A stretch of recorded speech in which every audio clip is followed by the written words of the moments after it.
National Home Buyers Month. I'm Marva Morris, your Central Jersey Realtor. Had some technical difficulties this morning, so we're starting a little late, but 10:23 is better than nothing. So welcome back. It's day 26, and happy birthday to me. So, we've talked about finding a home and getting under contract. Now I'm going to try to fix this thing.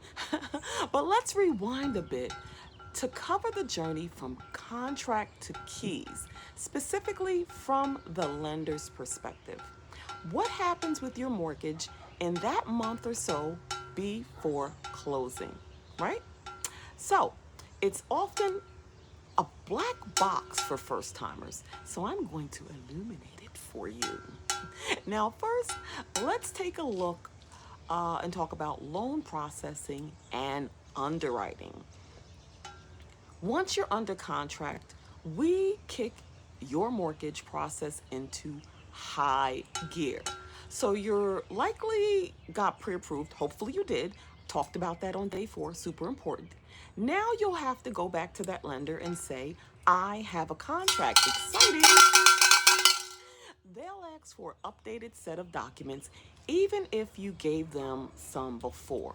They might need your latest paycheck stub, another bank statement. It could be anything that they're gonna be asking you for. Then they're gonna order the appraisal. We talked about that on day 3, go 13 rather. Go take a look at that. Then we get to processing. A loan processor gathers all your information, and they may reach out if anything is missing from that information. So they'll probably verify your employment. Often they're going to contact your employer to verify that. They're going to verify any deposits you have. So if you have any large recent bank deposits, be ready to explain it. Was it a gift from your mom? Is it a tax refund? They are going to need to source it. Then we get to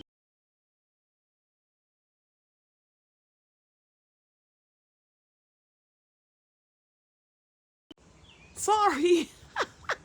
People are calling me. I forgot to put it on Do Not Disturb. Ah! It's my birthday. I expect a couple of calls, right?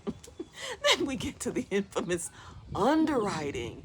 This is where a licensed underwriter reviews your whole file, your income, your credit, the appraisal, everything that they've gathered against what they have listed as the loan guidelines.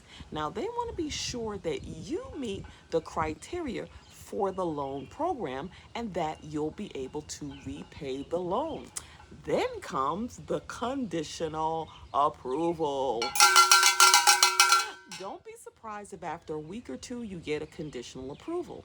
Basically, that is a green light if you satisfy some final conditions. So, what are final conditions? So here's some common final conditions. You might have to provide a letter explaining some credit inquiries that you may have on your report. Or they might want an updated bank statement showing your down payment funds that you have on deposit, like making sure that you have those in the bank. Or they might want evidence of a lien that they found, and they want to make sure you paid it off, right? Sometimes they'll require something from the other side of the property. So the appraiser may have noted paint was peeling. They want you to fix and get it re-inspected. That's rare, but especially on FHA loans, they're going to pop up and there are things that need to be handled. Now, we're going to handle any of those property related asks with the seller as needed. Now, your role, let's talk about that. The best thing you can do in this phase is to be responsive and transparent. If the lender asks for a document, try to get it.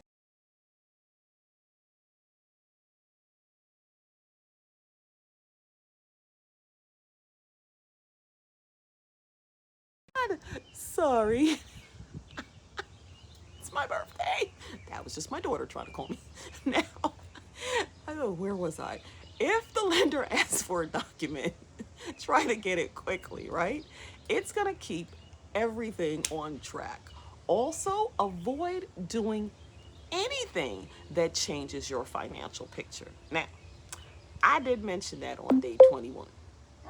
Go back and look. Don't open a new credit account Don't make any big purchases. Don't switch your job without telling the lender. Like if you got a promotion or something, but you got to talk to the lender, right? Even buying furniture on credit can wait. Trust me, the couch can be bought after closing without risking your loan. Then we're going to have what we talk about is a rate lock, right? By now, you likely locked your interest rate. Usually, we do it for 30 to 40 days, covering through closing. Now, if the rate drops significantly, talk to your lender. Sometimes they can renegotiate a bit, which is called a float down. But often, a lock is a lock, unless you pay to extend it or change it. Then we have, drum roll please, final approval. You're clear to close. Music to our ears. A few days before closing, once all of the conditions are met, the underwriter gives a clear to close. That means you're fully approved and the closing can proceed. The lender sends closing documents to the title company or your attorney, depends on who you're going to use to close. Usually we have the title company, but the attorney is usually there. Then we have what we call the closing disclosure, the CD. At least 3 days before closing, you will receive a closing disclosure form. It outlines the final numbers, the loan terms, your closing costs, the cash that you're going to need to bring to closing. Review it carefully. Now, I can go over it with you to ensure that it matches what we expect. Now, this 3 day period is required by law. It's called a TRID, to give you time to ask any questions, or if there's anything that you see that is not what you were told, you get that, right? So at closing, the lender will send the funds, the loan amount, to the closing agent, which is usually the title company. So they transfer that money that they're going to be given to the seller, and you bring your down payment and your closing costs. Now, Monday, June 29th, is going to be closing day. So I will talk all about that then. Now, you get to sign the stack of mortgage documents, usually this thick, and the deed transfer. One of those documents is the note, your promise to pay, and another is the mortgage, which is like a deed or a trust. Now, this secures the loan against the property. Now, post closing, a heads up for you. Your lender might sell your loan after closing. This is very common, probably 50% of most loans, maybe more. One day you get a notice your loan is now being serviced by XYZ Bank instead of whoever you had the loan with. Don't panic. The rate and the terms don't change. It's a behind the scenes thing, right? So just make sure you update where to send payments. Now, I tell my clients to always verify any notice that you get by calling your original lender. This helps you avoid any scams, but it's typically legit and expected. I just told you about it, right? So expect it if it happens. Now, communication is key. Throughout this process, I will be in touch with your lender regularly and with you. It doesn't make sense. If it doesn't make sense, right? Or if you seem stuck, I'm going to help push and clarify. I will call your lender and I will even challenge them if something pops up that we feel is, not needed. So sometimes we might need to extend the closing if underwriting takes too long or if there's an issue that arises. But remember, it's not the end of the world. We negotiate an extension with the seller and we're going to work hard, obviously, to get that cleared up. But usually with preparation and quick action on request, we hit our target closing date 90% of the time. Now, the mortgage process can feel invasive. Invasive. They are going to ask you for lots of information, and at times it is frustrating. You're going to say to yourself, didn't I send that already? But it's just the nature of borrowing hundreds of thousands of dollars. Think about that. They're loaning you hundreds of thousands of dollars. So yeah, they're going to ask questions.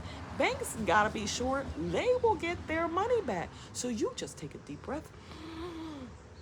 You're almost at the finish line. Send the documents out to them. And always, if you have any questions concerning the loan process, let me know. I am here to advocate for you and explain anything in plain language. Now, you can always call or text me, right, on 609-468-6324 if you feel lost in the loan sauce. Also, reach out to me for my free book, Buy on Home Buying, right? Text, put something down under there, give me a call, whatever. All right, day 27 is up next. We're going to talk more about HOAs and community living since that's a whole aspect we touched on, but we're going to dig deeper, so stay tuned. Once again, I am Marva Morris, and I am your Central Jersey Realtor moving you forward. Have an awesome and amazing day. Happy National Home Buyers Month.